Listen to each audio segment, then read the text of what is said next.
Gerard John Schaefer Jr., the killer cop.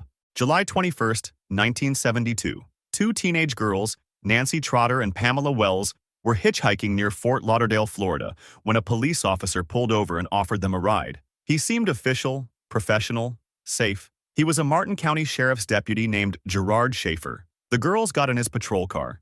It was a decision they barely survived. Schaefer drove them to a remote wooded area, claiming he was taking them somewhere safe.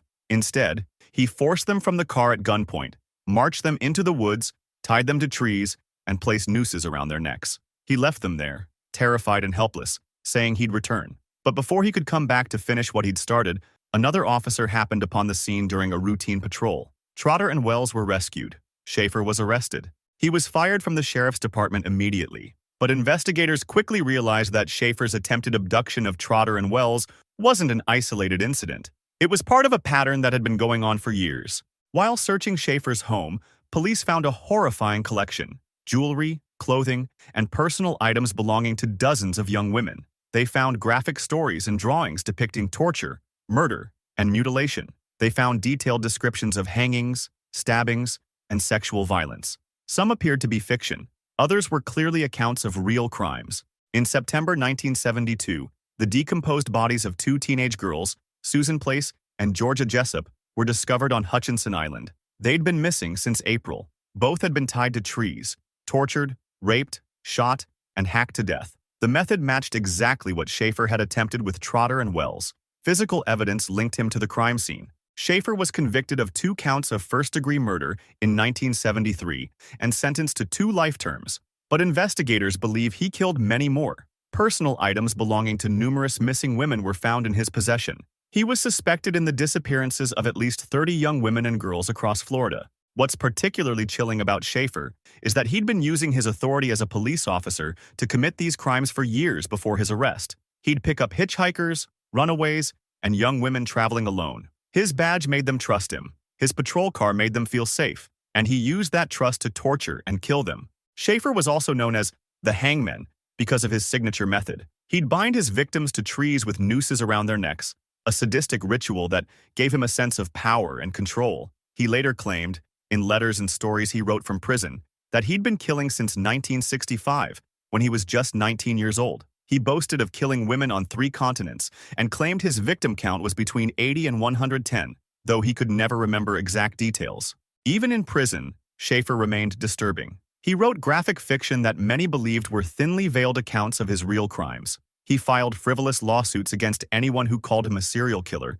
despite the overwhelming evidence. He even claimed to have been friends with Ted Bundy, who was incarcerated in the same Florida prison, though Bundy dismissed Schaefer as a wannabe. On December 3, 1995, a fellow inmate entered Schaefer's cell and attacked him. The inmate slit his throat and stabbed him over 40 times, focusing on his eyes. Gerard Schaefer died at age 49. The man who'd used his badge to prey on vulnerable young women, who'd tortured and killed for his own sadistic pleasure, met a violent end behind the same bars that had held many of his victims' stories. Mikhail Popkov, the Werewolf. June 2012. Angarsk, Russia. Police investigators were conducting mandatory DNA testing of current and former police officers in the Irkutsk region. They were searching for a serial killer who'd been terrorizing the area for 2 decades. When they tested the DNA of Mikhail Popkov, a 48-year-old former officer, they got a match. The friendly, charismatic cop who everyone loved had been hiding a monstrous secret. Between 1992 and 2010, Popkov murdered at least 83 women, making him Russia's most prolific serial killer in history. He surpassed even Andrei Chikatilo, the notorious butcher of Rostov. And he did it all while working as a police officer and later as a security guard. Popkov's method was terrifyingly simple and effective. He'd patrol the streets of Angarsk in his police car or his personal vehicle, a Lada 4x4 off-road vehicle commonly used by law enforcement. He'd offer rides to women late at night, particularly those who were intoxicated or appeared to be sex workers. They'd get in the car because he was a cop. They trusted the badge. Once they were in his vehicle, he'd drive them to remote wooded areas. There, he'd attack them with whatever weapon he had available: axes, hammers, screwdrivers, knives. He'd rape them, mutilate them, and leave their bodies in forests, along roadsides or in cemeteries. Some victims had over 150 stab wounds. The brutality was so extreme that Russian media nicknamed him the Werewolf, and the Angarsk Maniac. What makes Popkov's case even more disturbing is that he investigated his own crimes. He was assigned to work on cases involving missing women and bodies that he himself had left behind. He'd interview suspects, handle evidence from his own crime scenes, and participate in police discussions about the killer they were hunting. He was literally investigating himself. Popkov later claimed he was motivated by a perceived infidelity. In 1992, he believed he caught his wife having an affair. Though she denied it, Popkov became consumed with rage toward women he deemed immoral. He saw himself as a cleaner, purging the streets of prostitutes and women living what he considered debauched lives. For years, police had no leads. Bodies kept appearing, but the killer seemed impossible to catch. Then, investigators noticed a pattern. Tire tracks from a Lada 4x4, a vehicle commonly used by police, kept appearing at crime scenes. That's when they decided to DNA test current and former officers. Popkov's DNA matched evidence from multiple murders. When confronted, Popkov confessed, not just to a few murders, but to dozens. In 2015, he was convicted of 22 murders and sentenced to life in prison. Then, in 2017, he confessed to 59 more killings. He was convicted of 56 additional murders in 2018, receiving a second life sentence. The man who'd been trusted to protect his community, who attended police functions and was described by colleagues as funny and charming, had been one of history's most prolific serial killers. His wife and daughter had no idea. His colleagues had no idea. He'd hidden in plain sight for 18 years, using his badge as both a shield and a weapon. Mikhail Popkov is now 60 years old, serving his sentence in Russia's Black Dolphin prison, one of the country's most brutal facilities. He'll spend the first 15 years in solitary confinement, and he'll never leave prison alive.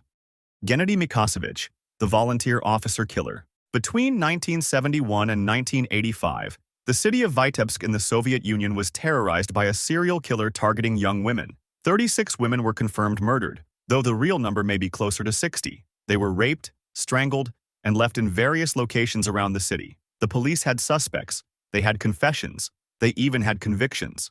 There was just one problem. They had the wrong people. Gennady Mikhasevich was a volunteer police officer, a member of the Voluntary People's Druzhina, a citizen patrol organization in the USSR. He was often assigned to investigate the very murders he'd committed. He'd interview suspects, handle evidence, and participate in case discussions.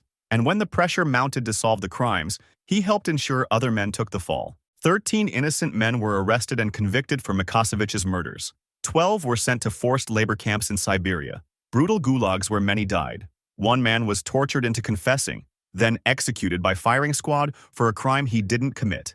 Mikhasevich watched it all happen and said nothing. He kept killing. What makes Mikhasevich's case particularly horrifying is how he manipulated the Soviet justice system. He knew exactly how investigations worked, how confessions were obtained, how cases were built. He used that knowledge to frame others, to deflect suspicion, and to continue his crimes for 14 years. But eventually, investigators began to notice patterns. Despite having different suspects in custody, the murders continued. The methods were too similar, too consistent to be the work of multiple killers. Someone realized that all these crimes had to be connected, committed by a single person.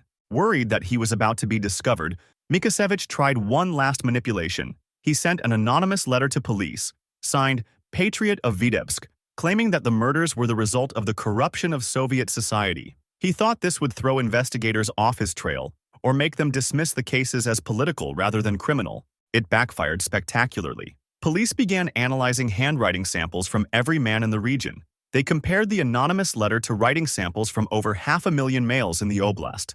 The analysis pointed directly to Gennady Mikhasevich. When confronted with the evidence, Mikhasevich confessed. He admitted to 36 murders and described how he'd used his position as a volunteer officer to commit the crimes and cover his tracks. He showed no remorse for the innocent men he'd sent to labor camps, or the one who'd been executed. Mikhasevich was sentenced to death and sent to prison. Reports indicate he committed suicide while awaiting execution, though some accounts suggest he may have been killed by other inmates or guards who were disgusted by his crimes and his betrayal of the badge. His case became the first serial killer case publicly acknowledged by Soviet state media. For years, the USSR had denied that serial killers even existed within their borders, claiming such crimes were a product of capitalist society. Mikhasevich's arrest and confession shattered that propaganda and revealed the deep corruption within Soviet law enforcement. At least 36 families lost daughters, sisters, and mothers to a man who wore a police uniform. And 13 innocent men had their lives destroyed by that same man, sent to gulags or executed for crimes they never committed. Justice came too late for all of them.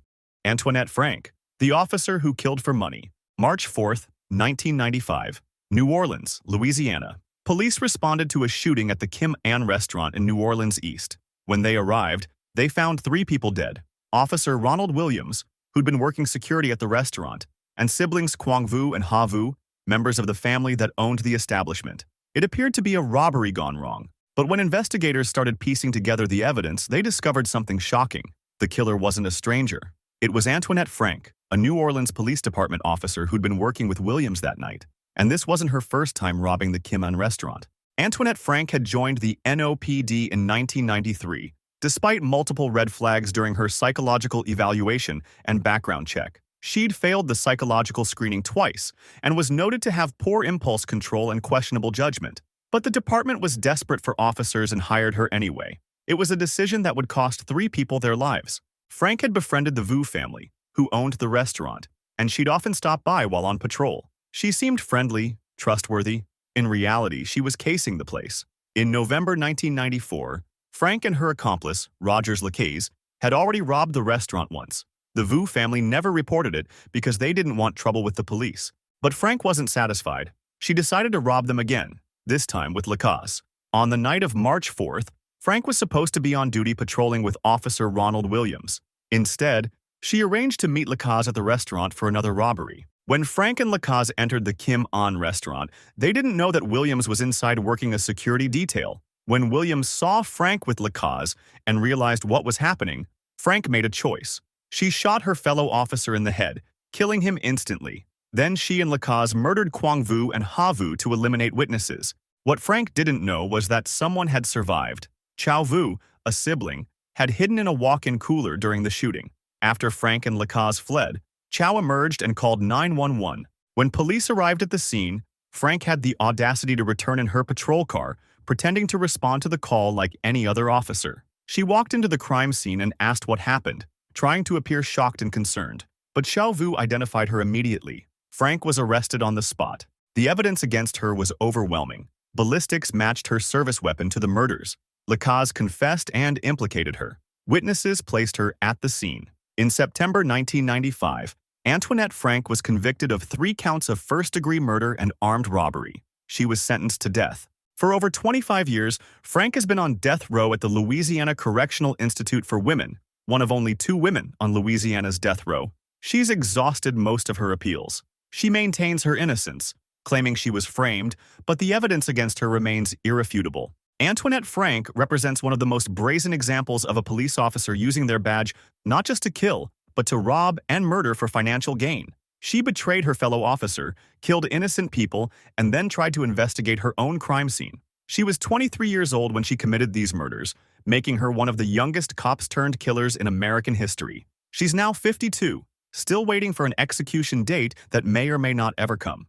Norbert Poehlke, the Hammer Killer. March 1984, Germany. Police officer Norbert Poehlke's daughter died from cancer, leaving his family devastated and buried under approximately $400,000 in medical debt. Poehlke was a veteran officer with years of service, a respected member of his community, but the financial pressure broke something inside him. Between May 1984 and October 1985, a series of eerily similar crimes terrorized West Germany. A masked assailant would rob banks using a specific method. He'd smash the teller window with a sledgehammer, demand money, then flee in a stolen car. Hours or days later, the owner of that stolen car would be found dead, shot in the head, usually in a wooded area near the bank. It happened at least 3 times, and investigators realized they were dealing with a serial killer. But this wasn't a typical serial killer motivated by psychological compulsion or sexual gratification. This was someone killing to cover their tracks during robberies, someone methodical and calculating. The police investigation was extensive.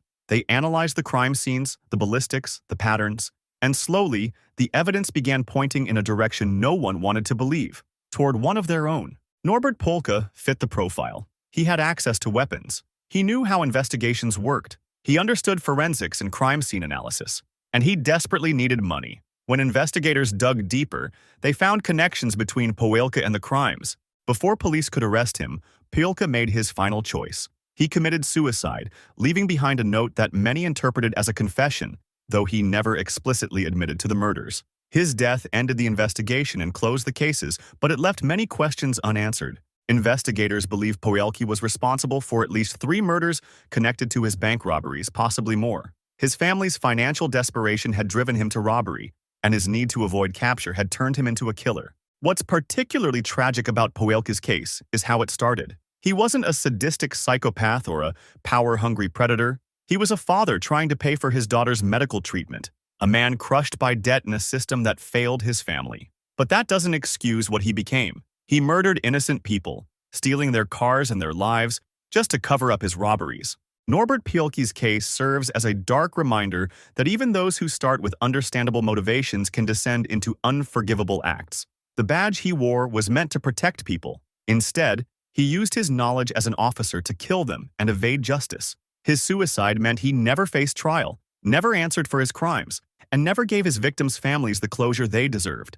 Joseph DeAngelo, the Golden State Killer. April 24, 2018.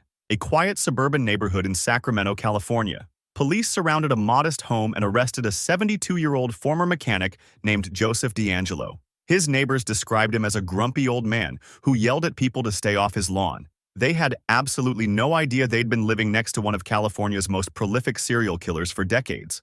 Between 1974 and 1986, DeAngelo terrorized California under multiple names: the Visalia Ransacker, the East Area Rapist, the Original Night Stalker, and eventually the Golden State Killer. He committed at least 13 murders, over 50 rapes, and more than 120 burglaries across the state. He'd break into homes in the middle of the night, wake couples at gunpoint, bind them with elaborate knots, and assault them for hours. He'd eat food from their refrigerators, steal random items, and sometimes call victims months later just to taunt them. What makes this case particularly disturbing is what DeAngelo was doing during many of these attacks. He was a police officer, first with the Exeter Police Department, then with the Auburn Police Department. By day, he was investigating burglaries and patrolling neighborhoods. By night, he was committing the exact crimes he was supposed to be solving. DeAngelo used his police training to perfection. He knew how to avoid detection, how to cover his tracks, how investigations worked. He'd study his victims for weeks,